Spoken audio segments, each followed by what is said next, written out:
에스텍이라는 종목에 대해서 말씀드려 보겠습니다. 주가 먼저 보면요, 많이 올랐습니다. 2025년 최근에 많이 올랐죠. 전반적인 국내 종목들 랠리 했던 거 플러스 1분기 실적이 잘 나오면서 주가가 빠르게 상승했고, 이후에 그 과열 종목으로 지금 지정이 된 상태입니다. 기업에 대한 개요를 살펴보면 시총은 한 2천억 정도예요. 그 매출은 5천억이니까 PSR이 상당히 낮은 종목이죠. 순이익은 한 460억 정도. 그러니까 순이익률이 10%가 안 되는 거죠. 퍼는 낮습니다.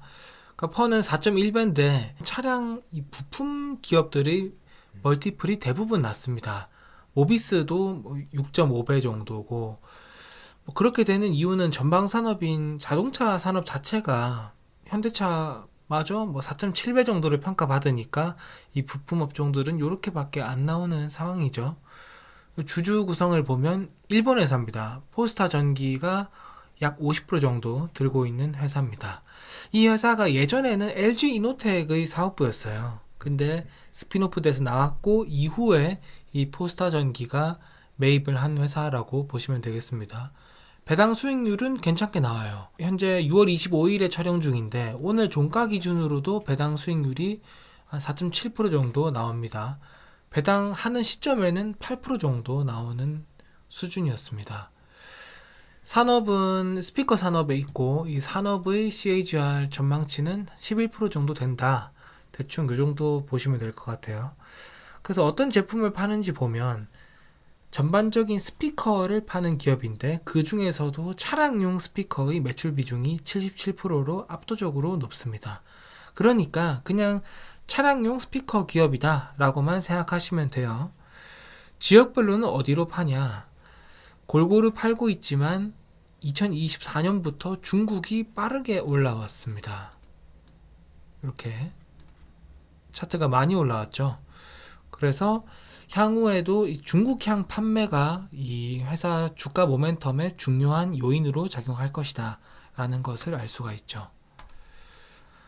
생산 시설을 보면 이제 베트남이랑 중국에서 만들고 있어요.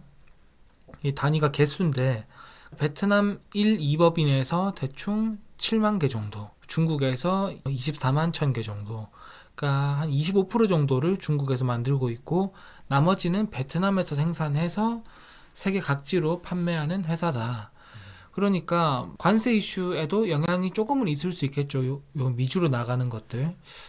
하지만 미주 비중이 그렇게 크진 않기 때문에 관세에 따른 실적 영향이 있을 수 있겠지만 너무 걱정할 수준은 아니라고 판단된다 정도로 정리하면 되겠습니다. 투자 포인트를 보기 전에 기본적인 숫자를 좀 볼게요. 아무래도 기업 시가총액이 크지 않다 보니까 정량 필터링을 먼저 하는 게 좋아 보여요. 성장률 보면 2020년 코로나 때 한번 꼬라박았다가 이후에 반등했고, 2022년에는 41%나 성장했어요. 아마 기저 영향도 있었겠죠. 최종적으로 작년에는 매출이 22% 정도 늘었다. 그 매출 성장률 자체는 좋죠. 이 코스닥의 매출 성장률이 5%이 정도 되는 걸로 알아요. 그런데 22%니까 이 소속된 지수 대비해서 상당히 괜찮은 매출 성장률 보이고 있는 것을 알 수가 있죠. 또 관련 업종인 자동차나 다른 자동차 부품 대비해서도 좋은 흐름 보이고 있어요. 매출 총이익률 2021년 이렇게 하락했을 때 빼고는 10%대 후반 정도 유지되고 있다. 큰 문제는 없다. 그리고 영업이익률은 한 자릿수 후반대 정도로 유지가 되고 있습니다. 그리고 이 이익의 퀄리티도 괜찮아요. 이 FCF랑 추이가 비슷하고 숫자도 비슷하죠. 그리고 또 재무 건전성 측면에서 현금도 괜찮은 수준으로 유지가 되고 있어서 향후 투자 여력도 있는 회사다라고 볼 수가 있습니다. 그래서 이상한 숫자들 위주로 보면 2021년에 이익률이 완전 꼬라박았죠. 이때 매출은 괜찮았단 말이죠. 관련해서 사업 보고서를 좀 찾아보니까 이때 이제 물류 정책 때문에 기존에 선박으로 출하하고 있던 것을 다 이 항공 운송으로 돌리다 보니까 이익률이 박살이 났다. 이렇게 나와 있더라고요. 그래서 요거는 오케이. 그러면 작년, 그러니까 2023년 실적은 왜 하방으로 내리꽂았냐? 사업 보고서에 따르면 뭐 우크라이나 전쟁이랑 뭐 경기 침체도 있어서 전방 산업도 안 좋았기 때문에 전반적으로 다 산업이 좋지 않았다. 하지만 이 중국향 판매가 올라오면서 그래도 이 정도로 선방했습니다. 이 정도 느낌이었어요. 뭐 실제로 매출이 많이 하락했지만 이익 지표 같은 경우는 오히려 개선이 됐죠. 그러니까 믹스가 좋아졌죠. 뭐 이런 배경이 있었다라고 보시면 됩니다.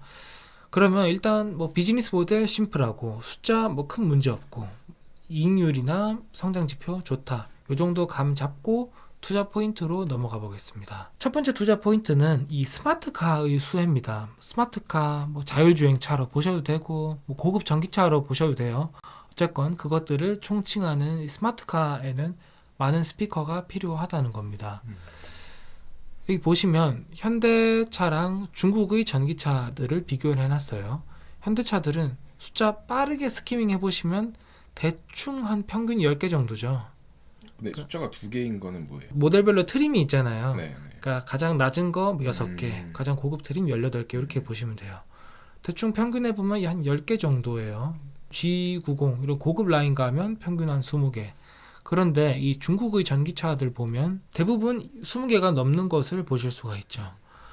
그러니까 이 뭐 자율주행 이 옵션 있으면 안에 인포테인먼트가 강화가 되면서 스피커가 많이 들어가죠. 특히 중국은 그 내부 시장에서 차량 간 경쟁이 치열하기 때문에 여러 서비스가 많아요. 이렇게 차랑 대화할 수 있는 서비스라든지 이런 거에는 다 스피커가 필요하다는 것이죠. 결과적으로 글로벌 완성차들은 현대기아차 포함해서 기본형이 스피커 4개에서 6개 정도 탑재를 했고 프리미엄이 최대 14개 정도 탑재를 하는 상황인데 중국 전기차 같은 경우는 기본 트림에서 이미 8개에서 12개 프리미엄에서는 20개 이상을 탑재를 하고 있다는 거예요. 거기다가 최근에 트렌드 자체가 프리미엄화로 가고 있기 때문에 수요는 향후에도 이 급증세가 유지될 것이라고 전망할 수가 있겠죠.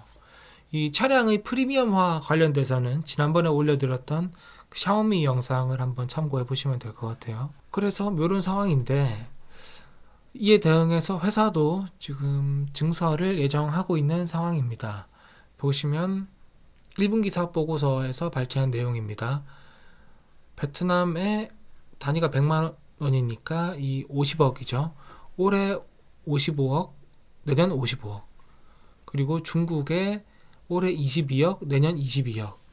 그러니까 중국 설비 투자액이 2년간 약 44억 정도로 집행이 될 것으로 계획이 되고 있습니다. 뭐 이 금액 자체가 그렇게 크게 다가오지는 않긴 하죠. 하지만 현재 수준 대비해서 얼마나 증설하냐, 요게 중요한 거니까 현재 얼마나 있나 보면 공장이랑 본사의 모든 집기들 그러니까 다 했을 때 97억이에요. 그러니까 100억인데 그러면 거기서 중국이 현재 뭐 판매량이 4분의 1이니까 중국 유형자산 대충 25억이라고 계산했을 때 2배만큼 뭐 증설을 하겠다라는 것이죠. 그래서 요 중국 그리고 글로벌 스마트카 성장에 따른 스피커 수요 증가의 수혜를 많이 입을 수 있는 기업이다 라는 것에 주목하시면 좋을 것 같습니다. 두 번째로는 이제는 조금 식상해진 키워드인 주주환원 강화가 예상이 된다는 겁니다. 일단 국내 얘기 이전에 이 모회사의 정책 기조를 봐야 됩니다. 모회사는 포스터 일렉트릭이라는 일본 회사라고 말씀을 드렸어요. 일본도 2023년부터 밸류업 빡세게 하고 있지 않습니까? 이 회사도 최근에 발표한 사업 보고서를 보면 딴 거 다 보실 필요 없고 이 배당 성향 23년, 4년, 5년 일본은 그 회계 연도가 좀 달라요. 그래서 이게 2025년 올해 같지만 작년입니다. 그러니까 배당 성향이 24, 34였는데 올해는 39%로 늘린다는 거예요. 근데 이 회사의 영업이익의 한 70% 정도가 이 에스텍에서 나오고 있거든요. 그래서 이 자연스럽게 이 에스텍도 배당 성향을 늘릴 수밖에 없는 상황이다 라고 봐주시면 될 것 같습니다. 거기에 더해서 또 국내 요인도 무시할 수는 없죠. 이재명 정부에서 이 자사주에 대해서 안 좋은 시각을 가지고 있잖아요. 물론 기존에 예상되었던 자사주 소각 의무화까지는 가진 않았지만 어쨌건 이렇게 정책적으로 푸시를 하고 있기 때문에 적어도 이 자사주가 다시 시장으로 풀려 나오기는 쉽지가 않고 여러 인센티브가 제공이 되면서 소각까지 여전히 기대해 볼 수 있는 상황입니다. 그런 상황 속에서 이 회사의 자사주 비중이 현재 약 23%예요. 이렇게 높기 때문에 이런 주주환원 강화 정책이 나올 가능성이 높다라고 볼 수가 있습니다. 사실 이미 배당을 잘 하고 있는 회사예요.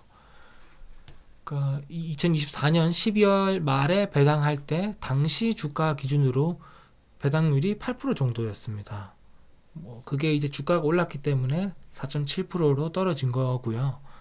또 여기에 주목하시면 좋을 것 같아요. 이 배당을 2005년 이후로 꾸준히 상향시키고 있는 기업이다. 물론 중간에 그 코로나 때 잠깐 배당을 줄였던 일이 있었습니다만은 그거는 너무 특별한 케이스니까 예외로 치자고요. 배당이 지속적으로 상승하고 있어요. 여기에다가 이 스마트카에 따른 매출이 추가적으로 증가한다면 배당은 지속적으로 상승할 수 있겠죠.